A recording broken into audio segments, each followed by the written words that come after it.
Baik, kita melanjutkan di Roma pasal 1 ayat 18 sampai dengan ayat yang ke-32.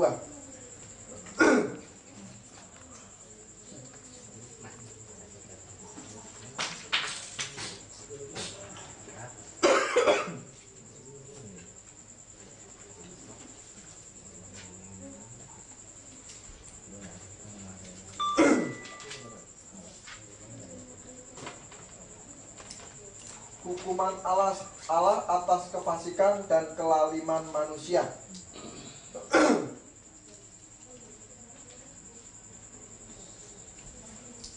Saya tidak perlu membaca ulang karena ini minggu yang lalu saya sudah minta tolong.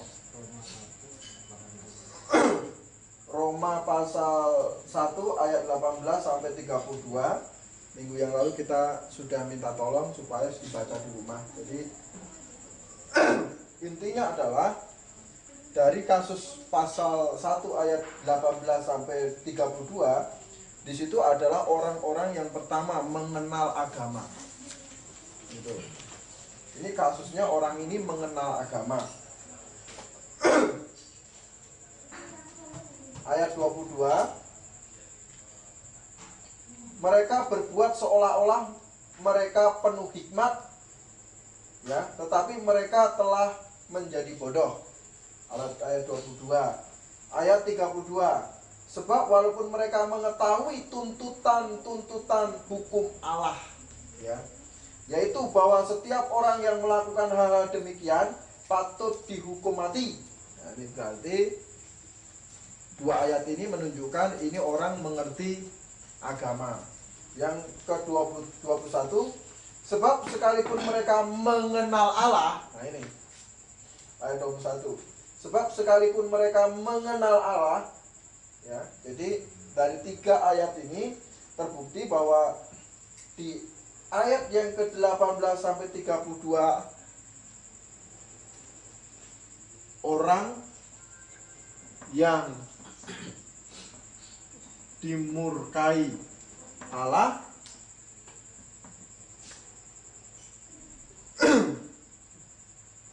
tetapi mengerti agama. Ini. Sebab murka Allah nyata dari sorga atas segala kefasikan dan kelaliman manusia yang menindas kebenaran dengan kelaliman. Nah ini ini murka Allah. Yang pertama kita mau membahas tentang murka Allah. Murka Allah itu datangnya bukan dari neraka. Murka Allah itu datangnya bukan dari bumi. Murka Allah itu datangnya dari surga. Kenapa bisa begitu, Pak? Ada yang bisa menemukan ini? Murka Allah datang dari surga.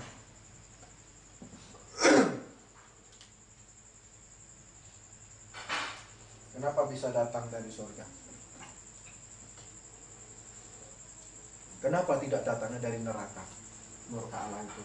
Kenapa murka Allah itu tidak datangnya dari bumi, tapi turun dari surga? Murka Allah itu. Sebab apa, Pak? Sebab saya tinggal di rumah. Anak saya nggak mau tinggal di rumah, kabur, menggelandang kemana, entah kemana, menggelandang begitu.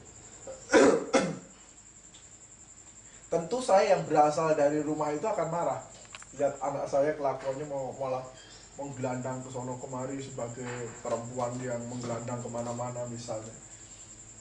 Jadi murka Allah murka ketika umat manusia, ini kita tidak berbicara Kristen, Islam, Hindu, Buddha, tetapi ketika umat manusia itu tidak mengikuti rencana, tidak mau mengikuti rencana Allah, disitulah ada murka Allah.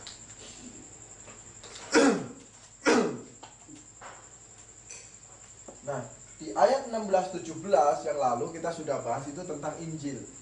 Tentu disitulah adalah rencana Allah. Kita sudah lihat minggu yang lalu kita bahas. Jadi rencana Allah itu, ya, rencana Allah itu bila ditolak oleh manusia atau dilanggar oleh manusia, murka. Allah pasti murka. Nah, jadi di sini kita melihat dari sisi ketuhanan atau sisi kemahakuasaan dan lain sebagainya Allah. Di situ kita melihat bahwa Allah punya juga murka selain kasih, ya. Saksi Yehova tidak percaya itu ada neraka. Ya, manusia tidak habis mati ya melepas gitu aja, hilang gitu, melepas gitu. Kalau yang menuruti hukum-hukum saksi-saksi menurut ajaran mereka, ya masuk surga, masuk ke langit baru, bumi baru. Tapi kalau yang nggak mengikuti, nggak menjadi saksi-saksi Yehova, melepas, ngilang katanya. Mereka tidak percaya ada satu murka. Nah, bahasa aslinya ini orgiteo. Jadi murka milik Allah. Jadi Allah itu memiliki murka, maksudnya begitu. Memiliki kemurkaan. Jadi kalau bicara Allah tidak harus selalu maha kasih, gitu. Maha baik, maha kasih, bukan, tidak harus begitu. Tetapi juga ada maha murka. Artinya ketika manusia tidak mengikuti rencananya, Allah konsisten untuk menurunkan murka itu kepada manusia. Jadi kalau manusia tidak mau mengikuti rencananya, percaya kepada Injil, kena pada murka. Ini bicara tentang murka.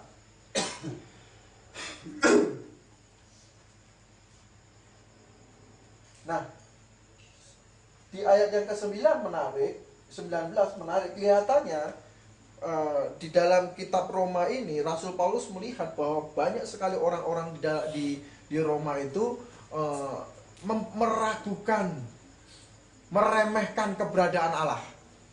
Gitu. Meremehkan keberadaan Allah, meremehkan keberadaan surga, meremehkan keadaan neraka bahkan. Sehingga dia katakan, karena apa yang dapat mereka ketahui tentang Allah nyata bagi mereka.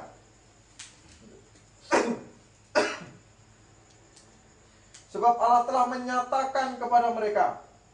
Sebab apa yang tidak nampak daripadanya, yaitu kekuatannya yang kekal dan keilahiannya, dapat nampak kepada pikiran dari karyanya sejak dunia diciptakan hingga mereka tidak dapat berdalih. Maksudnya apa? Maksudnya surga itu ada. Jangan tidak percaya. Tuhan sudah kasih tahu sinyal-sinyal bahwa surga itu ada di dunia ini. Tuhan itu ada, Allah itu ada. Tuhan sudah kasih tahu ada sinyal-sinyal bahwa Tuhan itu ada di dunia ini. Sehingga manusia sampai tidak bisa berdalih. Oh iya ya, kalau bukan Tuhan siapa lagi ini? Kan begitu. Saya merenung-renung, ditanya, siapa kemarin yang tanya, saya lupa itu, sampai dia meragukan keberadaan Tuhan katanya. Oh siapa ya? Saya kurang ingat, saya nggak bisa ingat, cuma dia bertanya begini, Tuhan itu kok kayak kurang kerjaan aja, ciptain bumi muter-muter, ciptain galaksi. Oh Pak Heri ya? Ada orang tanya sama, ciptain galaksi itu untuk apa kalau memang pusatnya cuma di bumi?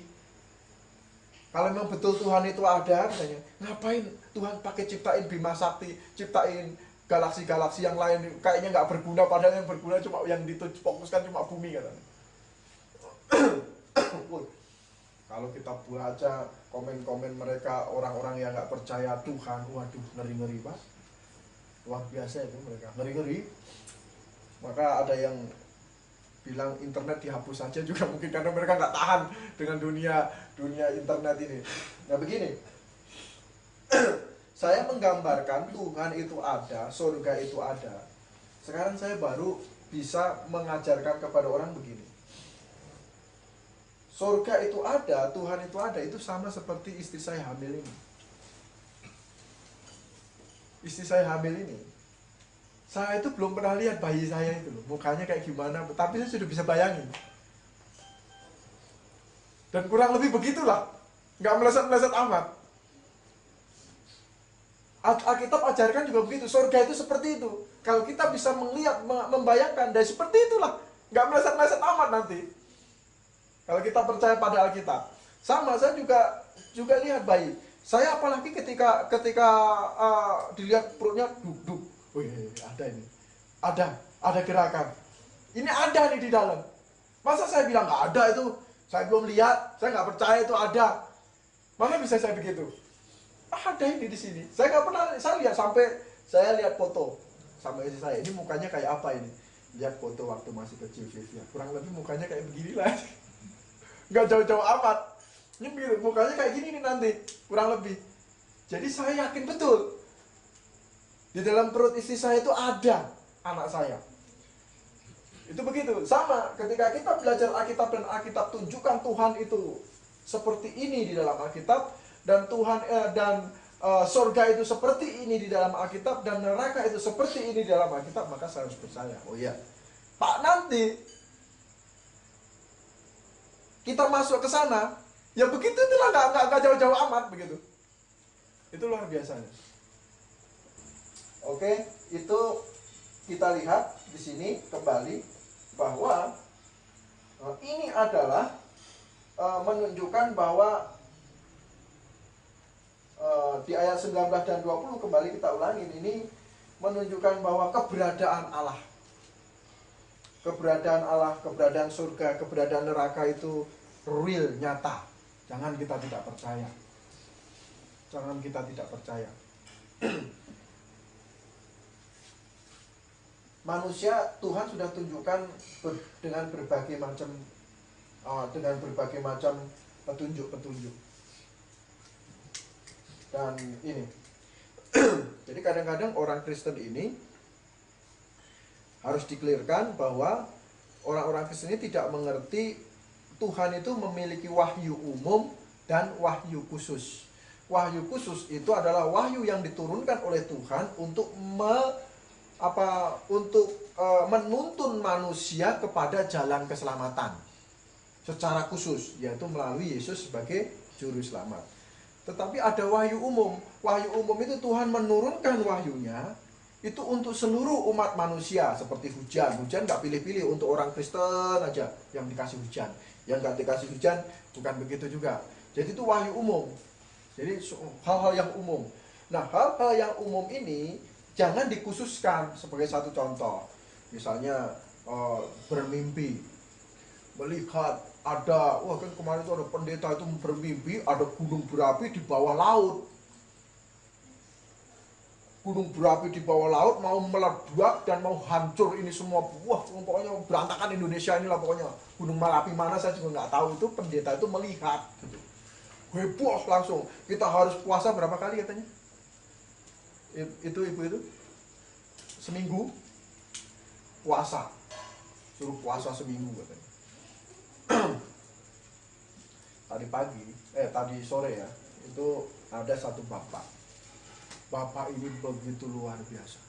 Jadi saya ada dua pelajaran yang sangat berharga ini pagi ini. Satu orang mengaku pelayan Tuhan, datang ke tempat saya, mengaku pelayan Tuhan, tiap minggu khotbah dan lain sebagainya. Ini di situ duduk nunggu laptopnya selesai di servis, itu nelponnya itu, udahlah janjian aja, itu kamu telepon nggak diangkat-angkat, ini nggak diangkat, kayak seperti nelpon cewek terus gitu loh. Udahlah kamu ngomong kayak bilang apa gitu supaya kamu bisa keluar gini. Jadi janjian terus ngomong kayak mau main sama cewek di mana gitu loh. Waduh. Satu lagi, ada satu bapak yang begitu tulus, luar biasa tulus. Dia begitu takut sama saya. Malah lebih menghargai bapak ini daripada orang-orang Kristen kadang-kadang saya lihat. Dia takut, dia lihat saya, Pak Firman ini pastor. Datang, Pak, sepedi saya macet, langsung dia datang, padahal itu pos itu. sudah datang, udah gunung-gunung ngobrol gini. Nah, begitu dia menghargai saya, begitu dia sangat hormat dengan saya, terus dia cerita, sampai jam berapa pulang tadi? Jam berapa kamu pulang itu, keluar itu jam 5 ya? Keluar dia cerita begini, saya sangat rendah. Orang seperti ini, saya berdoa supaya dia bisa dengar Injil dari saya. Itu pasti saya berdoa begitu. Ini begitu tulus orang itu. Pak Firman, jangan tidak percaya Pak. Saya 4 tahun sakit. 4 tahun sakit saya berdoa, umroh segala macam, kata dia cerita itu. Baru ketahuan saya, batuk empedu saya itu bisa jalan-jalan. Dokter bingung, batuk empedunya jalan-jalan katanya. Di apa itu, di scan katanya jalan-jalan gini-gini. Terus diobatin sama teman dia, Pak Kiai mana itu, batunya dibelek pakai gaib katanya, cut, keluar katanya batunya ini katanya, sembuh. Sudah gitu dia cerita begini, Pak Firman, saya itu takut sama Allah. Saya itu paling takut sama Allah. Saya itu begini Pak, saya itu berdoa sama orang itu baik-baik terus, maunya baik-baik terus, saya nggak mau yang jelek-jelek. Saya takut. Dia cerita, ini Pak, apa itu, waktu puting beliung katanya, puting beliung di kampung sawah, terus Kaliawi sama Teluk, itu saya mimpi Pak. Mimpi saya itu apa? Ada orang raksasa gede setinggi langit begitu, jalan-jalan, itunya nempel semua ke dia, ke badan dia, barang-barang itu nempel semua ke badan dia. Jalan gitu, di Bandar Lampung ini katanya. Jalan ke ini, ke kampung sawah, ke Kaliawi, ke Teluk katanya dia mimpi. Besoknya kejadian begitu Pak. Cerita lagi. Dia bilang, Bu, besok itu kelihatannya, ini loh Bu, adiknya jangan disuruh keluar dulu. Adiknya tetangga dia jangan suruh keluar dulu. Saya lihat ada perasaan buruk saya, ada kayak semacam suara yang keras sekali, buah gitu, sama adiknya. Itu pada waktu itu dia hadirin kakaknya yang sudah meninggal. Dia datang ke situ terus begini. Benar. Begitu habis layak, sorenya itu adiknya meninggal, ketabrak, kecelakaan juga. Dia cerita pokoknya panjang lebar masalah begitu. So, dia bilang sama Pak Firman, itu dari Allah bukan itu, kalau bukan dari Allah kan nggak mungkin Bu. Dia cerita begitu. Saya diam, hanya cerita dia, hanya dengar dia cerita dia. Nah, begini. Kadang-kadang orang-orang Kristen itu harus bisa membedakan bahwa yang mana wahyu khusus, yang mana wahyu umum. Wahyu umum itu semua orang bisa. Wahyu umum itu semua orang dapat. Hujan itu semua orang dapat. Nggak mungkin hujan itu cuma kampung orang Kristen aja atau rumahnya orang Kristen aja begitu. Itu semua bisa dapat, semua bisa dituntun. Begitu. Nah, ini yang kita mesti ini lihat. Nah, kemudian saya mau melihat di ayat yang ke-21.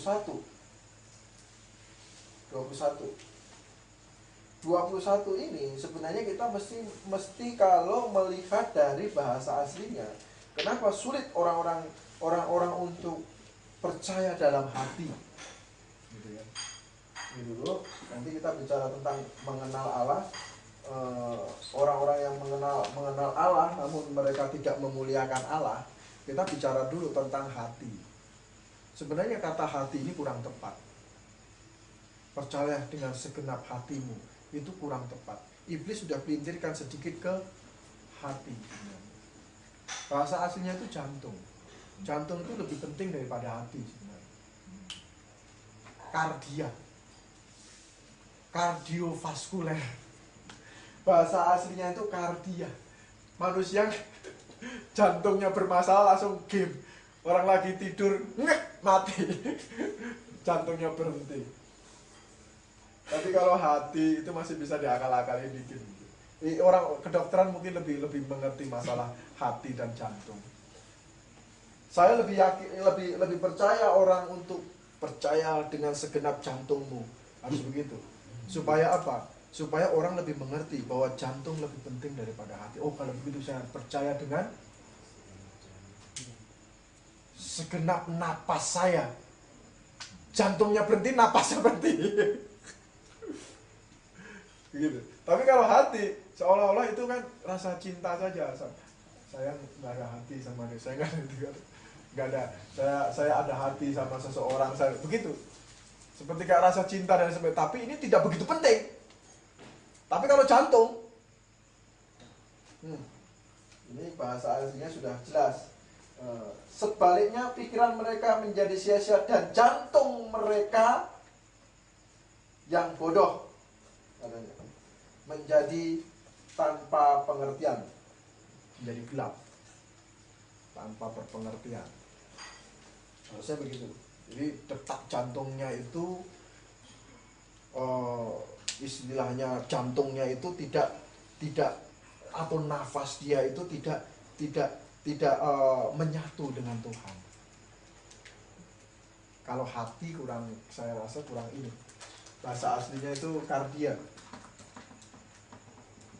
Ini jantung. Makanya kadang-kadang mau di-matchingkan itu dengan jantung hati.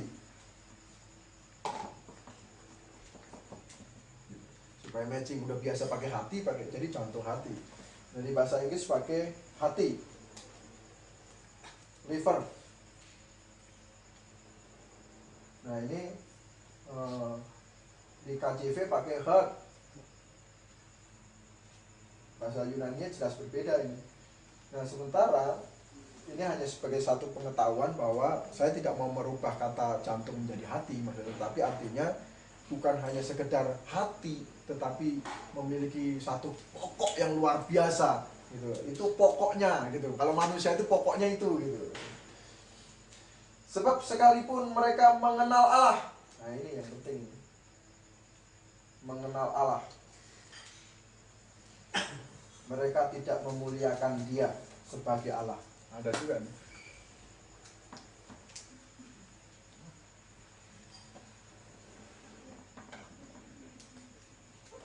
Mengenal Allah.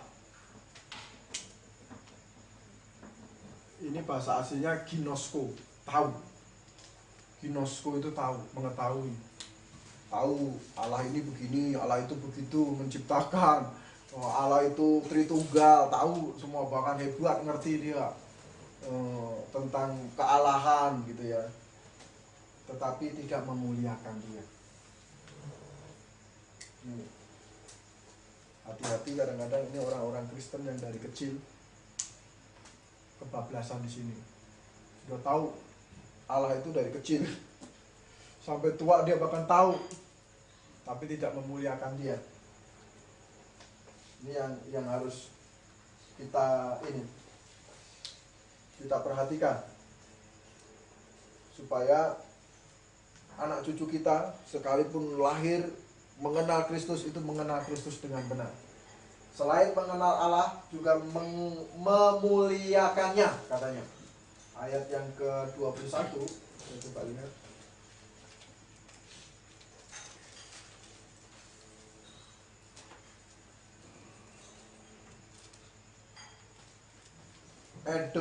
Edoksasan, doksa dari kata doksa, kemuliaan. Jadi betul-betul memuliakan Allah, mengetahui siapa Allah dan memuliakannya. Mengetahui mengenal Allah seharusnya, tapi ini malah tidak memuliakan. Jadi sebenarnya dia tahu siapa Allah, tetapi dia memang menganggap remeh. Menganggap main-main. Allah itu siapa, dia nggak main-main. Kemudian tidak mengucap syukur, katanya. Tidak mengucap syukur kepadanya. Sebaliknya pikiran mereka menjadi sia-sia, dan hati mereka yang bodoh menjadi gelap. Ini orang-orang yang mengenal agama. Udah saya bilang tadi, ini sebenarnya ini ada agama.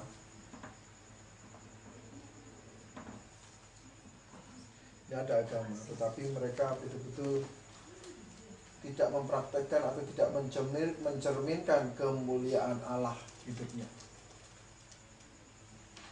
Tidak mencerminkan ucapan syukur kepada Allah.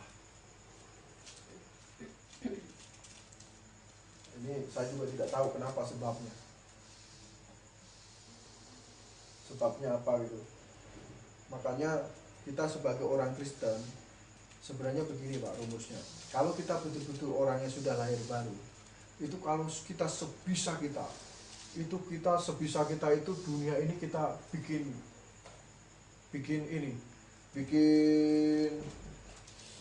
propaganda. Nah ini pasti begitu. Bikin propaganda. Sebisa saya apa? Menulis ayat Alkitab, tulis. Taruh di mana? Taruh di kertas di mana? Di meja siapa kayak begitu ibaratnya itu propaganda namanya. Karena di dunia ini begitu banyak propaganda iblis. Nonton TV itu begitu luar biasa. Meracuni orang-orang Kristen luar biasa.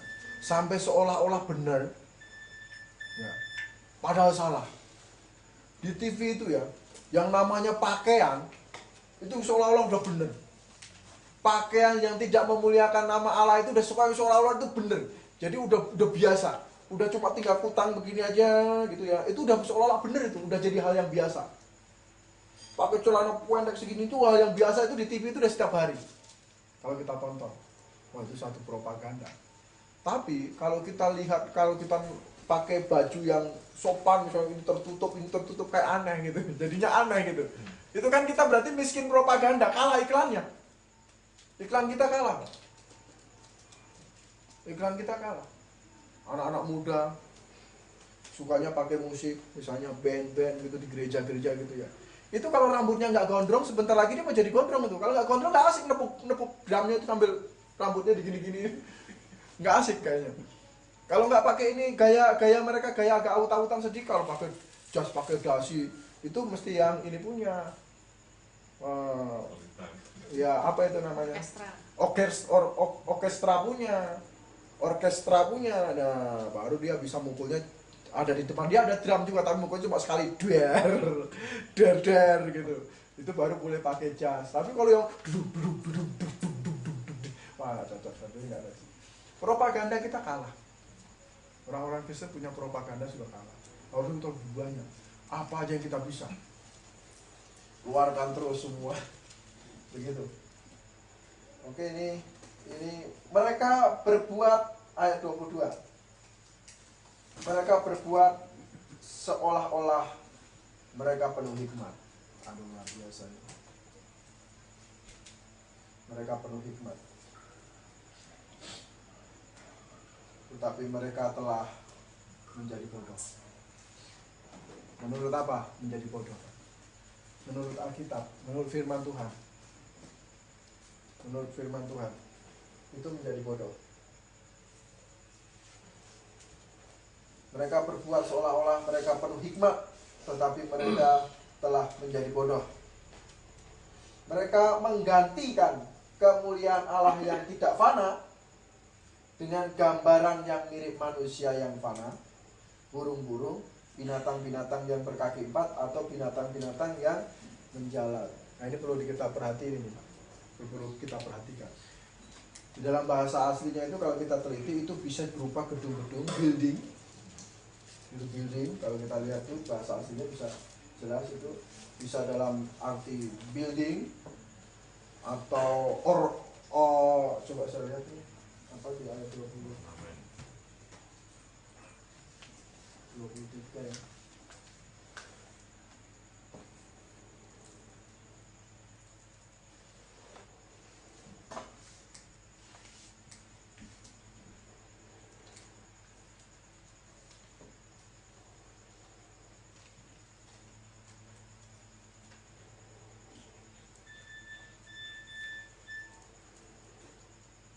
ya. Berupa bangunan, patung, manusia, burung, dan lain sebagainya. Ornamen-ornamen itu ya.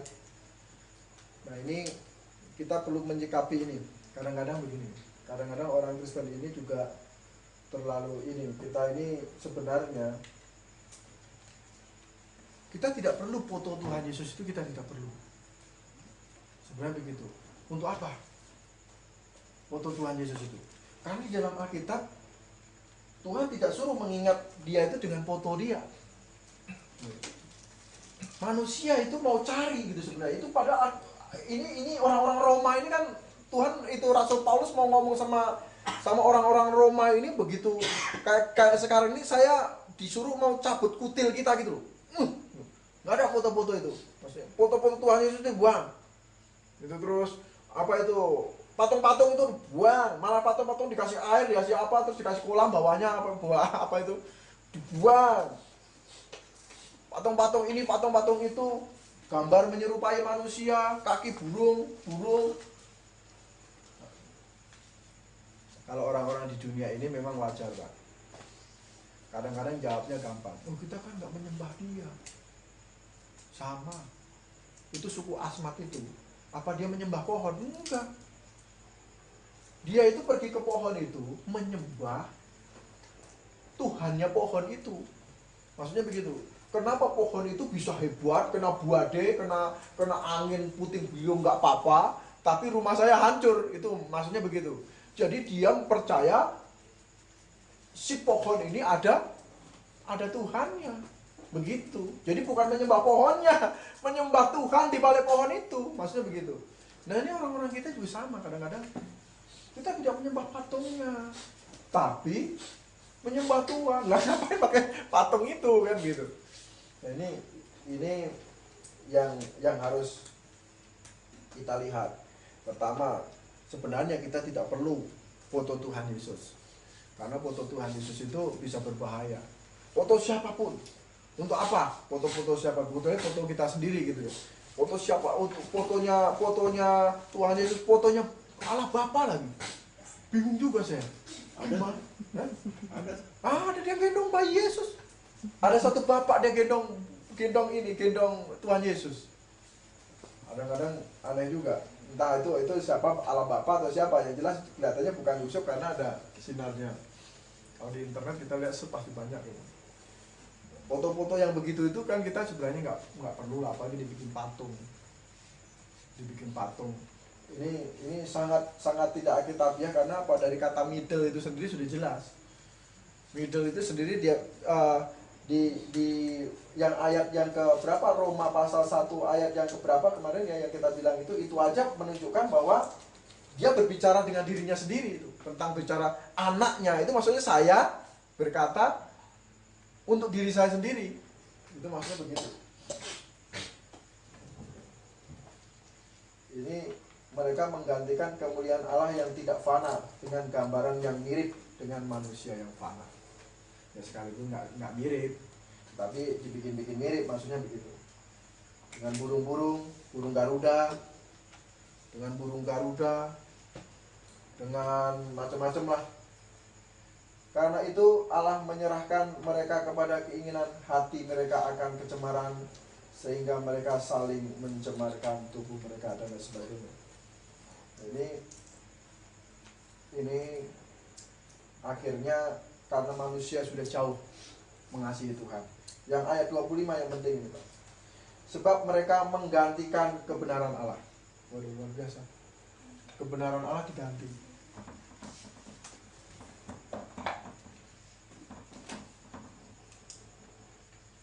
Kebenaran Allah diganti dengan pseudei, katanya, kepalsuan.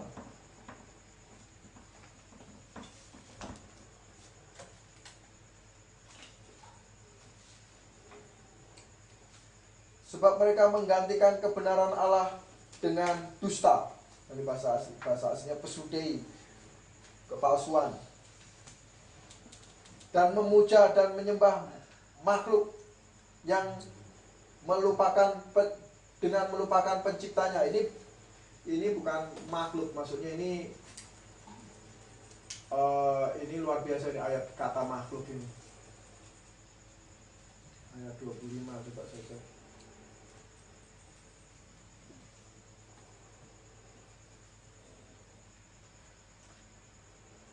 ordinance, ordinansi, ciptaan, gedung. Ini bisa diartikan di dalam King James ini dari kata ketesis ini bisa diartikan oleh building, creation, ordinansi. Ini yang disembah. Ordinansi dan lain sebagainya. Ini yang disembah. Melupakan kebenaran Allah. Makanya kenapa Rasul Paulus ditunjuk untuk menyatakan kebenaran Allah, kebenaran Allah. Sekarang orang-orang Kristen itu tidak boleh anti dengan kebenaran Allah. Kebenaran Allah itu didapat dari apa sebenarnya, Pak? Dari mana kebenaran Allah dapat? Dari Alkitab. Oh ya, betul. Nah, karena dari Alkitab, maka pendapat saya dengan pendapat penginjil teguh itu pasti beda. Yang mana yang benar? Kan begitu. Yang mana kebenaran Allah? Sama-sama didapat dari Alkitab. Nah, ini yang perlu. Supaya jangan kita mengganti kebenaran Allah itu dengan kepalsuan. Kadang-kadang manusia itu selalu dikat, sudah lelah, sudah nggak mau. Ini udah merasa benar saya. Karena sudah merasa benar, jadi nggak mau orang lain dengar orang lain punya. Ini yang bahaya. Sehingga akhirnya cap di situ adalah firman Tuhan jangan diperdebatkan. Padahal itu untuk mencari kebenaran itu perlu. Nah, kalau kita dapat kebenaran dari mana? Kalau pendapat saya sama pendapat penginjil teguh aja beda. Terus saya tahu yang benar itu yang mana gimana? Masa kebenaran Allah banyak sekali? Banyak sekali kebenaran Allah. Yang jelas dari argumentasi tentang firman Tuhan. Oh, dari sini dia pincang di sini. Yang dari sini dia pincang di sini. Karena apa? Argumentasinya begini-begini. Ini jadi perlu. Makanya Rasul Paulus dimanapun tempat dia selalu berdebat sama orang. Gak ada, terima, debat semua sampai nggak terima kan mereka nggak terima, ditimpukin batu lari dan sebagainya. Nah, ini jadi kita jangan anti dengan argumentasi, dengan perdebatan tentang firman Tuhan. Ya, ini yang perlu dikikis, di mana orang-orang Kristen itu tidak boleh anti. Firman Tuhan kok diperdebatkan? Ya, di firman Tuhan tidak diperdebatkan, tapi kebenaran itu perlu dicari. Dengan apa? Dengan argumentasi, pendapat-pendapat kan gitu. Nah, kalau pendapat satu dengan pendapat yang lain bentrok itu kan jadi debat namanya. Gitu. Nah, ini yang perlu diteliti, direnungkan, akhirnya oh iya ketemu ini benar, yang ini Alkitabiah ini. Nah, ini yang perlu kita pelajari lagi, kali lagi kan begitu. Nah, jadi sehingga kalau sistemnya semua orang-orang Kristen berkata seperti itu, maka kepalsuan itu akan dikikis habis. Propaganda itu akan dikikis habis. Jangan sampai orang Kristen itu malah malas. Malas berargumentasi, malas berdebat. Kemarin ada satu ibu sering SMS saya. Maksudnya protes-protes saya itu, saya bilang bagus Bu, baik Bu, tanya terus. Menurut Pak Firman dengar gak suara Tuhan? Suara Tuhan itu suara dari mana itu? Karena ibu ini pernah dengar saya itu begini-begini gitu.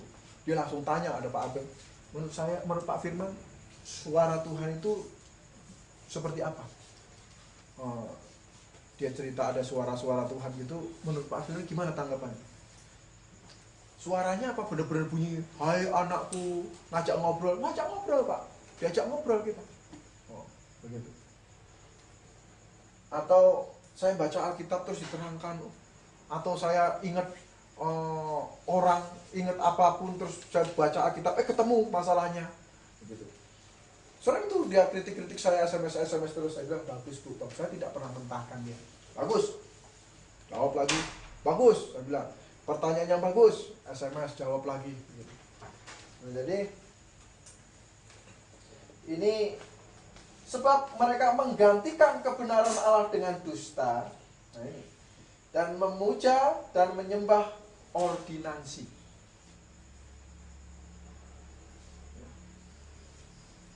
Dengan melupakan penciptanya yang harus dipuji selama-lamanya. Akhirnya lambat laun orang itu memuja apa juga bingung.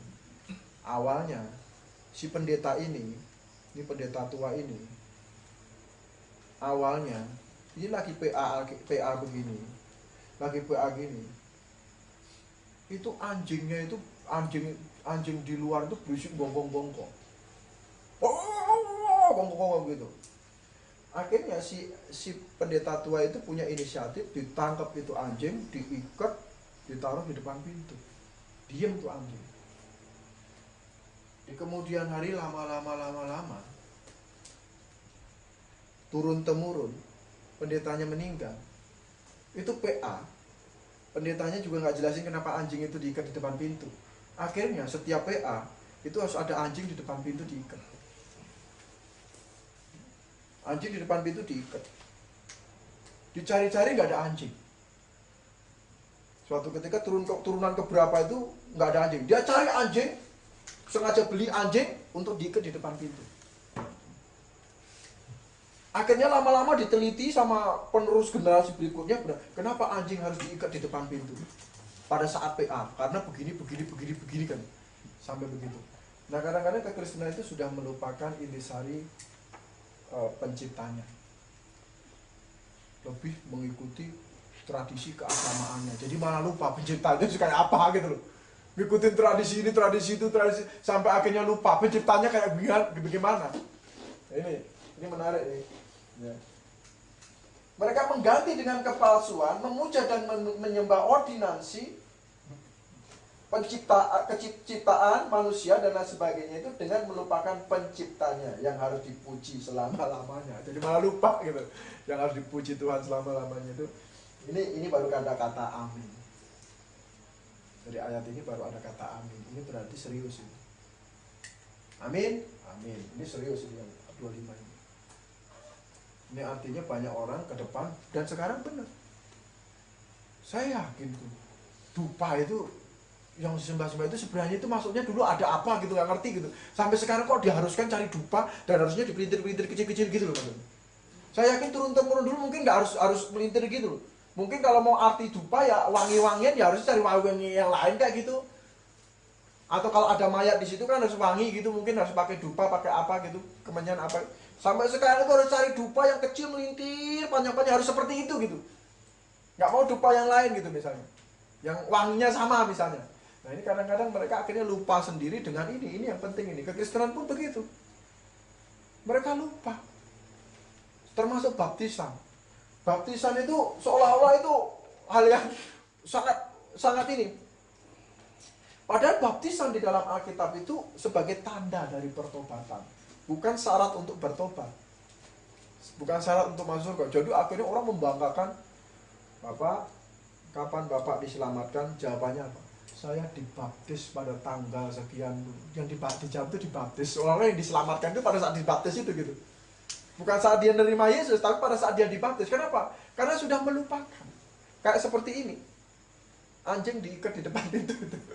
Pendetanya sudah mati, gak jelasin, akhirnya seperti itu dicari-cari masalahnya. Sampai dibikin teori tentang baptisan segala macam, sampai pakai disertasi seorang dokter bahwa itu menyelamatkan segala. Padahal intinya bukan begitu maksudnya. Maksudnya Tuhan Yesus itu adalah kalau kita sudah percaya Tuhan Yesus, kamu mati nggak perlu dibaptis, kamu pasti masuk surga. Tapi kalau kamu percaya Tuhan Yesus hidup dan perlu bersaksi, tanda yang paling gampang itu adalah, yang paling bisa diikuti paling gampang dari orang bertobat itu adalah baptisan. Kalau berbuat baik atau membangun karakter itu mahal harganya, Pak. Harganya mahal. Tapi kalau baptisan itu tidak perlu buang harga. Jadi untuk menunjukkan syarat ketundukan pertama, baptisan air itu mungkin nggak rugi apa-apa. Tapi kalau kebaikan, berat, harganya mahal. Oke, ini ayat 25 sudah. Kita akan lanjutkan, ada yang mau menanggapi ini Pak, ini ayat 25, ayat 18 sampai 24. Saya akan, ini seterusnya ini ya. Seterusnya ini orang-orangnya kurang ajar semua ini.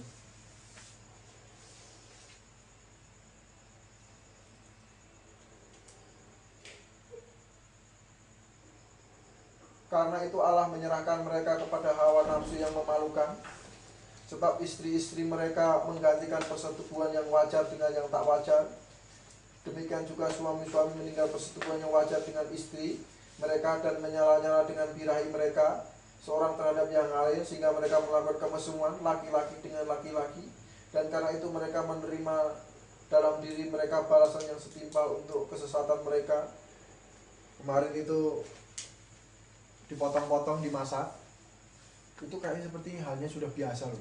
Zaman dulu itu kan saya udah dengar itu, kalau saya waktu masih di kampung, kakek nenek saya masih hidup, yang namanya banji itu langka.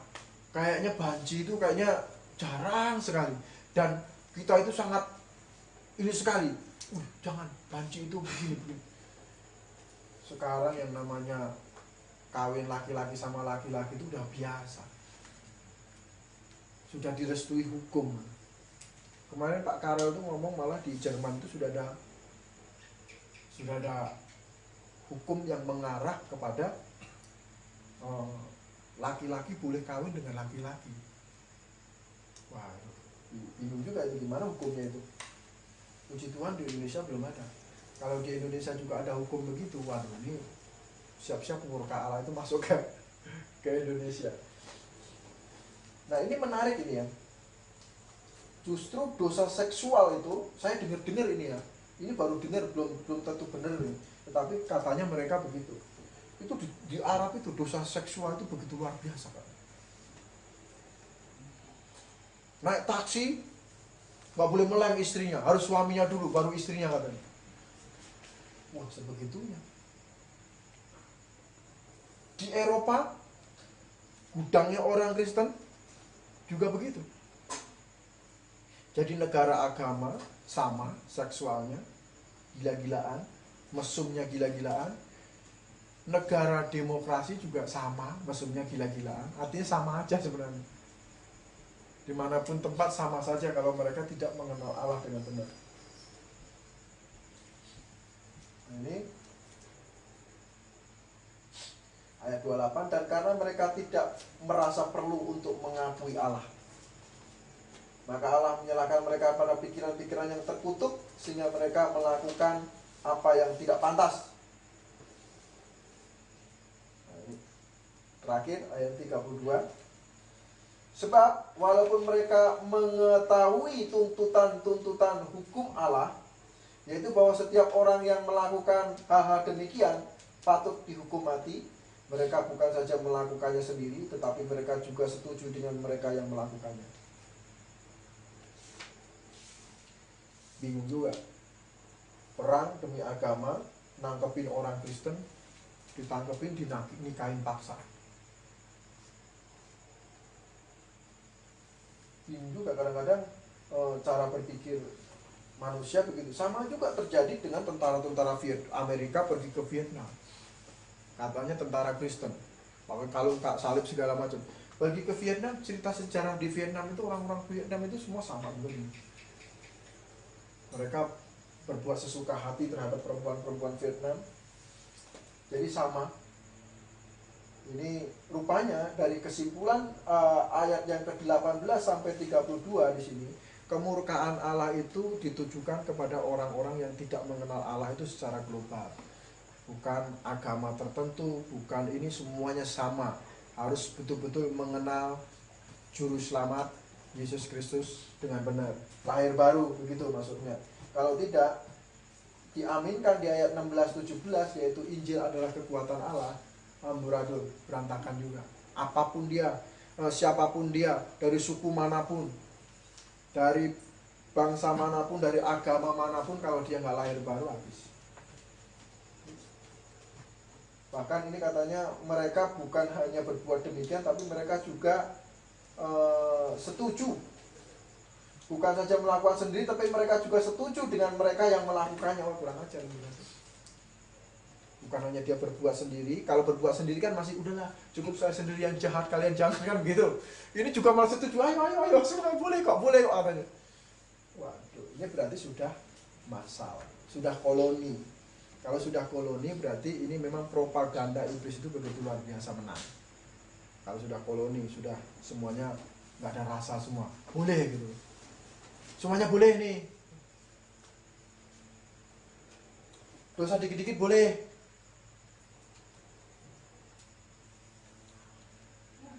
Ini begitu. Ada pertanyaan Pak di sini?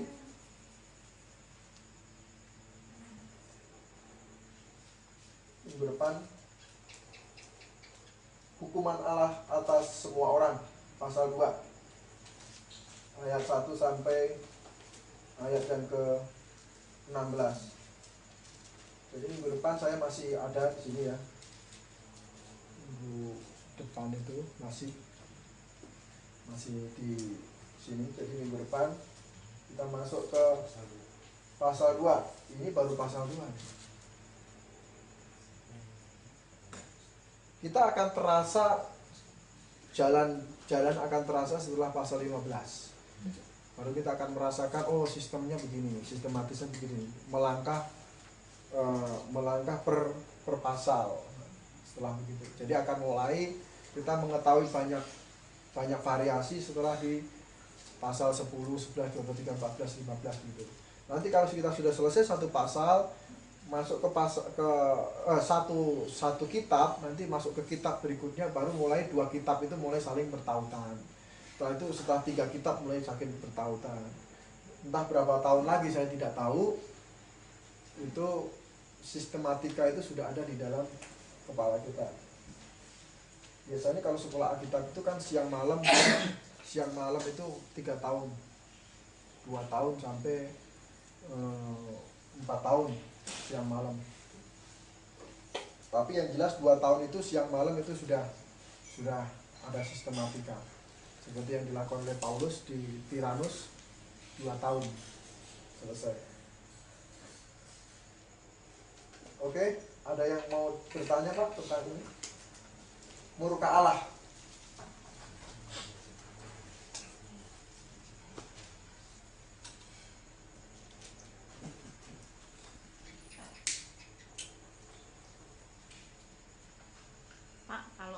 Kalau ada rohaniwan yang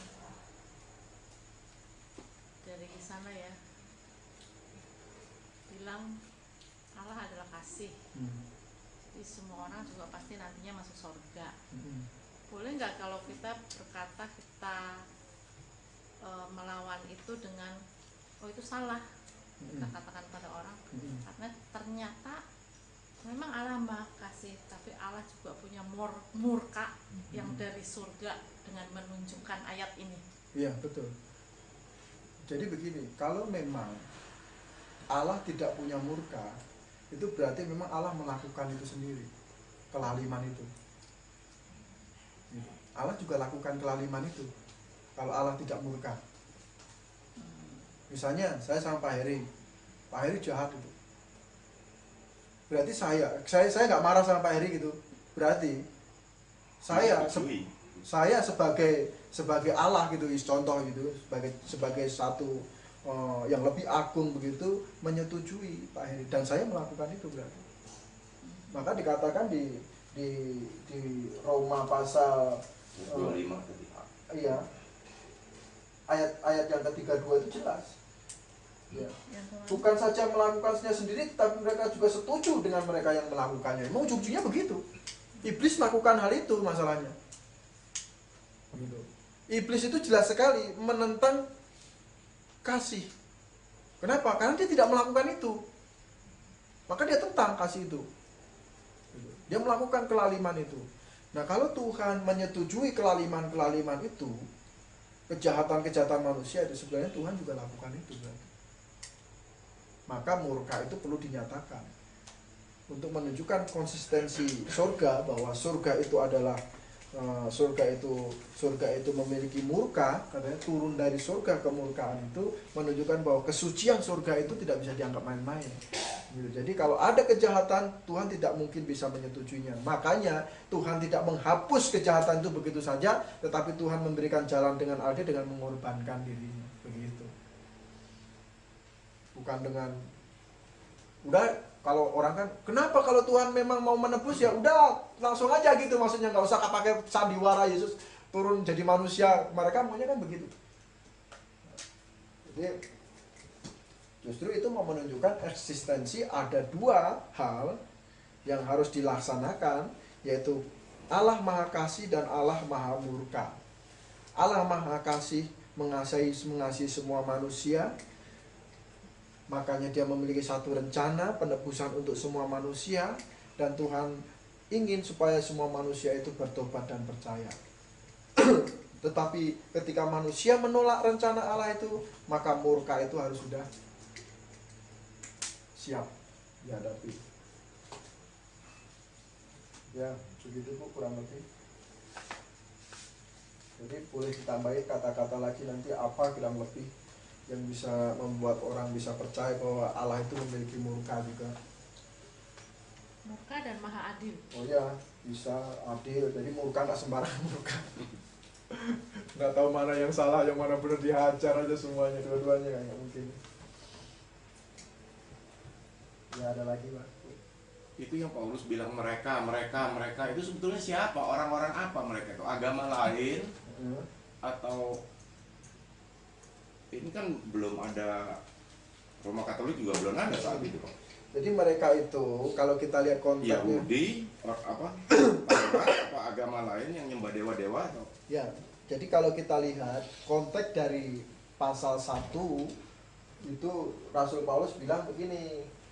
Ini yang disebut mereka itu ayat 13. Saudara-saudara, aku mau supaya kamu mengetahui bahwa aku telah sering berniat untuk datang kepadamu, tetapi hingga kini selalu aku terhalang, agar di tengah-tengahmu aku menemukan buah seperti juga di tengah-tengah bangsa bukan Yahudi yang lain, katanya Pak ini. Nah ini yang dimaksud mereka. Aku berhutang budi kepada orang Yunani maupun kepada orang-orang bukan Yunani, kepada orang-orang terpelajar maupun kepada orang-orang yang tidak terpelajar, katanya. Nah, ayat 16, sebab aku memiliki keyakinan yang kokoh tentang dalam Injil, karena Injil adalah kekuatan Allah yang menyelamatkan setiap orang yang percaya, pertama-tama orang Yahudi tetapi juga orang Yunani. Jadi yang dimaksudkan Paulus itu, Rasul Paulus adalah mereka. Ya, siapapun di situ, termasuk orang Yahudi, termasuk orang Yunani, termasuk mereka yang tidak mengenal Allah, yang terpelajar, yang tidak terpelajar, pokoknya sekumpulan orang yang ada di situlah. Ini mereka sebenarnya. Ini yang jelas. Karena kalau lihat dari konteks ini, orang Yahudi pun orang-orang Yahudi pun juga kadang-kadang mereka ini punya kehidupan juga lebih brengsek katanya. Nggak masuk akal juga katanya. Kalau kita lihat siapa yang ini kehidupan tokoh-tokoh agama orang-orang Kristen itu kadang-kadang kehidupannya kacau-kacau. Kalau lihat John Calvin itu juga hidupnya berantakan. Kalau Agustinus juga sama. Kalau orang Yahudi lihat ilmuwan Albert Einstein, katanya juga ini seperti malah orangnya kayak bukan kayak orang Yahudi seperti gambaran kita, tekun, punya agama yang tekun, yang baik, bukan begitu juga rupanya. Mereka seperti itu. Jadi kelihatannya ini secara global lah Pak. Karena nanti di ayat yang di pasal kedua itu judulnya hukuman Allah atas semua orang. Gitu. Jadi konteksnya itu memang semua orang yang tidak memiliki jantung kepada Allah. Bukan hati kepada Allah, tapi jantung kepada Allah. Lucu sekali.